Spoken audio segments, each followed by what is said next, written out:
I ten kapłan Jan Paweł II, potem papież, który nigdy nie mówił o karze, jak ja pierwszy raz przyniosłem mu wiadomości o tym, że ludzie, lekarze manipulują i próbują stworzyć dziecko poza ustrojem matki sztucznej, to on, który mówił zawsze o miłości, miłosierdziu, powiedział: chyba Pan Bóg będzie musiał ukarać tę ludzkość, bo to woła do pomstę do nieba. I znowu jest taka sama sytuacja. Przyszło ludzie, którzy chcą bronić dziecka, chcą występują przeciwko in vitro, ale używają argumentu, który nie wystarcza. Bo mówią, nie wolno tego robić, bo zabija się po drodze kilkoro dzieci. To nie jest tak. To nie wolno, żeby były te dzieci. Nie wolno wchodzić w plan Stwórcy i przywilej Stwórcy. Pan Bóg dla siebie zastrzegł czas, kiedy człowiek ma się zjeść na tym świecie i zejść z tego świata. To jest prawo Boże, nie ludzkie.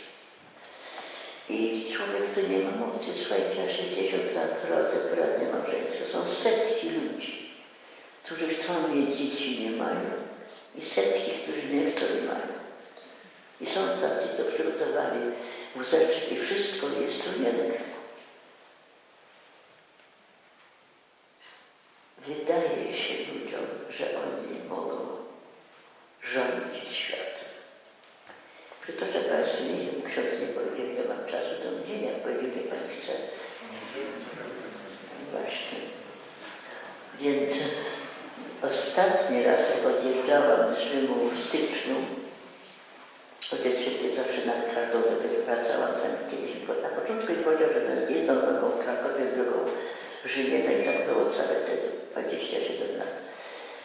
Zawsze mi na drogę zostawiał już takiej formie prawie testamentu, co teraz robić. A ten ostatni raz powiedział, pamiętaj, że Pan Bóg wie wszystko i On światem rządzi. Głupim ludziom się wydaje, że oni rządzą. Wystarczy jeden piorun, żeby zobaczyć, że nie człowiek panuje nad naturą, prawda? Ale tym niemniej jest prawdą, że Ojciec Święty chciał uratować wszystkich Polaków od grzechu śmiertelnego. No jak to zaszczepić ludziom, żeby chcieli być święci? Co robić? W stanie wojennym przyjechała do Ojca Świętego do Watykanu delegacja Solidarności Gdańska. Kilku facetów w białych koszulkach pod krawatami, grzecznie na kolanach się modlili i pytali, co robić, co robić, co robić. Ojciec Święty zawsze po mszy świętej, to jest taki kapłan, który się modlił przed mszą świętą, w czasie mszy świętej i po mszy świętej. Nigdy nie skradł. Modlił się długo, a potem wyszedł do nich i powiedział zdanie, które ja cały ten czas powtarzam wszystkim ludziom, niezależnie od wieku i stanu, powiedział tak. Niechaj każdy z was zwiększa sumę dobra w sobie samym, a naród stanie się lepszy. Proszę Państwa, wszyscy chcą dobra, tylko tak to rozumieją. Dzielą ludzi. Klęską Polski jest podział, który jest, ale w ogóle świata. Dzielą w ten sposób. On zły, a ja dobry. Linia podziału nie jest między ludźmi. W każdym z państwa jest coś dobre i coś złe i wszyscy mają grzech. Bo nie ma ludzi bezgrzesznych. Bezgrzesznego to Matka Boska. Więc Ty nie oceniał grzechów sąsiada, męża, czy żony, czy dziecka, tylko swoje i pilnuj, żeby ich nie było w Tobie. Bo Ty masz indywidualną drogę do nieba. Bo małżeństwo ma ich za rączkę ze sobą, ale każdy musi też dojść. Swoje grzechy likwidujcie. Jak? No, nie wiem, czy Państwo śledzili działalność Jana Pawła II, tak jak ja miałam okazję. Zaraz na początku zwołał synod do spraw rodziny. I wszyscy biskupi naradzali się przez miesiąc, co robić z tą zagrożoną rodziną. Były świadectwa ludzi, świadectwa lekarzy. I zaraz potem, jak wyszedł dokument z konsorcjum, a potem zwołał Ojciec Święty następny synod. Na co? Na temat spowiedzi. Rozwiązanie jest tylko jedno. Przychodzą do mnie ludzie młodzi i mówią, że się kochają. Ja mówię, nie kochacie się, tylko cudzołożycie. A co mamy robić? Idźcie do spowiedzi. Ja spokojnie mówię, idźcie do spowiedzi. Przestańcie grzeszyć. Nie nazywajcie grzechu miłością.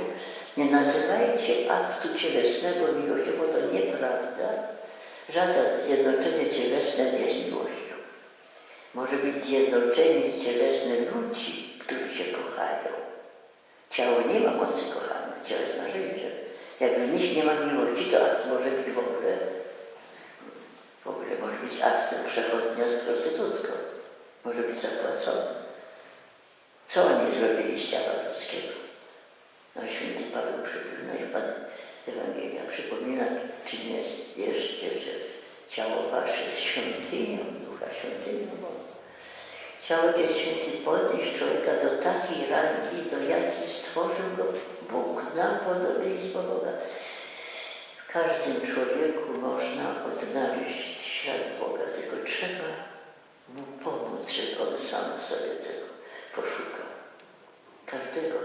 Każdego człowieka można doprowadzić do nawrócenia, do oczyszczenia, choćby w ostatnią godzinę życia, że jak pomóc. Ojciec Święty realizował różne instytuty, jako w Polsce jako biskup, arcybiskup i kardynał, potem jako papież, i Rada do Spraw Rodziny, i Instytut Teologii Rodziny, i Akademia Prowita, i cały szereg przemówień do wszystkich po kolei. Pisał, a oni coś. Napisał list do rodzin. Ksiądz biskup Stefanek, który był delegatem do Papieskiej Rady do Spraw Rodziny, bo ta rada składa się z 25 par małżeństw z całego świata, 5 biskupów po jednym na kontynent. Dziękował za ten list do rodzin, a Ojciec Święty mu przerwał te podziękowania. Powiedział, nie dziękujcie, ale czytajcie. Chciał, żeby oni zdobyli tę wiedzę, bo trzeba wiedzieć, jak realizować życie. Odpowiedzialni są dorośli za to, że młodzież nie tak żyje, jak powinna, bo dają zły wzorzec.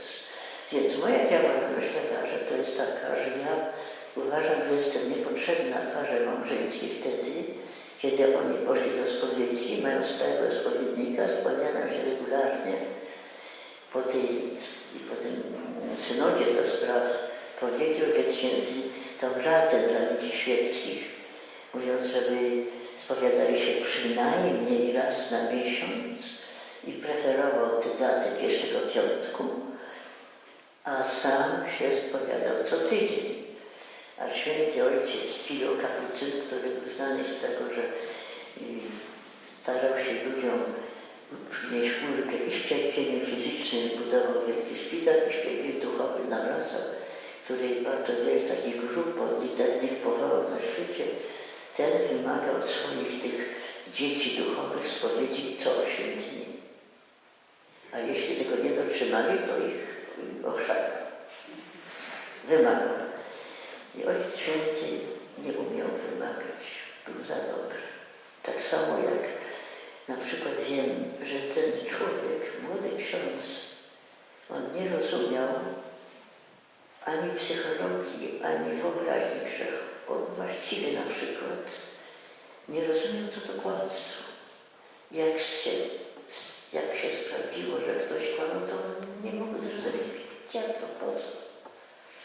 Jak była taka pewna sytuacja, że on powiedział, Boże, oni tu kłamią, to on tego nie mógł pojąć. Przejrzysta, czysta, piękna dusza. A ludzie kłamią bez końca. Więc co z tym światem? Apostolat świecki równie usługują. Więc ja jak daję rady, najpierw, to jest moja książeczka, która się nazywa I powiem się znów, to jest moja autobiografia. Napisałam to w pierwszym tygodniu lipca 1942 1995 roku. Młoda dziewczyna, to nie są wspomnienia starej babie, ja mam 91 lat. To nie są moje wspomnienia. To jest na żywo spisane, wróciłam do domu i siadłam. A dlaczego pisałam? Bo moja nauczycielka, moja wychowawczyni powiedziała, siądź i pisz. Siadłam i pisałam. A potem udzielałam porad młodym, co robić. Dla młodych jest moja książeczka, która się nazywa Eros et Juventus. Co to znaczy Eros, to wszyscy wiedzą. Juventus to młodość, ponieważ młodzi to nie znaczy, że stary się nie mogą kochać, ale jest rzeczą zwykłą, że to młodzi zaczynają się kochać. Od którego roku życia? No panienki 10-letnie są zakochane.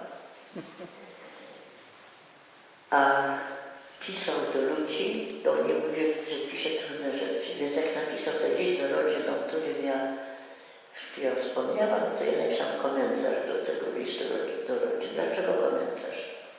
Dlatego, że ludzie nie czytają Ojca Świętego, a on mówił, że ty streszczasz, przekładasz moje prace na język polski. Polskie jego prace. Bo ja streszczam, ja mówię prosto. On jest wykształcony, genialny filozof i poeta, a ja sobie taka baba, która mówi zwyczajnie. Wiecie, co powiedziałam nauczycielce, do której ja mam wykładzie do nauczycieli. I mówiłam o bioetyce i mówiłam o in vitro. A ona przyszła do mnie i mówi, cóż Pani mówi, jak pragnę dziecka, już mam termin we wtorek w klinice już zaprogramowany. Jadę we wtorek tam, do Białegostoku. Dlaczego nie mogę? A wiecie, tego powiedziałam? Bo Pani nie jest krową. I zadziałało, nie powiedziała. Uwierzyła, że nie jest krową. Słuchajcie, medycyna, to powiedział trafnie bardzo ksiądz doktor, biskup praski, doktor Hozer, że medycyna aktualnie przeszła weterynarię. Tak, działa metodami tak jak się hoduje zwierzęta. Nie licząc się z godnością kobiety, matki, nie z godnością ojca, z godnością dziecka, które są osobami duchowymi, traktuje przy tym działaniu sztucznego poza ustrojem matki zapomnienie, jak się robi w świecie zwierzęcym. Tragiczna rzecz. Cierpiał. Bardzo był związany z lekarzami. Nie wiem, czy pamiętacie Państwo jego brata, lekarza i jeszcze lekarze dziecko pamiętają, jak młody Karol Wójty odwiedzał swojego brata. Preferował lekarzy, stąd zresztą ja się zarazem blisko niego, bo byłam właśnie młodym lekarzem, jak on zaczął tę pracę. Więc jest problem ogarnięcia troską nie tylko, proszę Państwa, dziecka nienarodzonego, ale w modlitwie za rodziców tego dziecka, za biedną matkę, która cierpi objawy poaborcyjne na całe życie. To nie jest prawda, że to się da wyleczyć. Zostaje blizna i świat.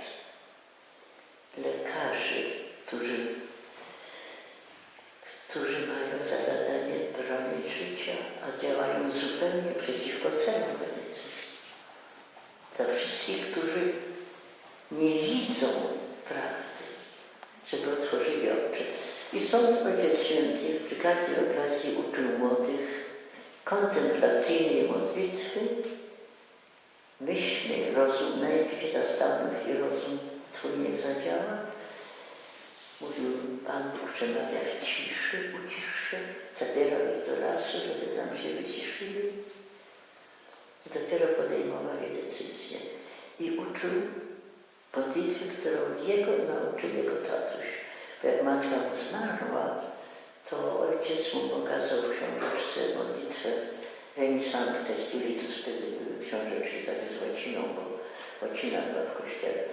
I to jest wezwanie do Ducha Świętego, ponieważ tylko Duch Święty może Wam uratować wieczność. Proś o dary Ducha Świętego. Każdego tego uczył. A modlitwa kontemplacyjna koncentrowała się na różańcu, który, jak wiadomo, dołożył jedną tajemnicę światła, żeby rozświetlić te zamknięte oczy.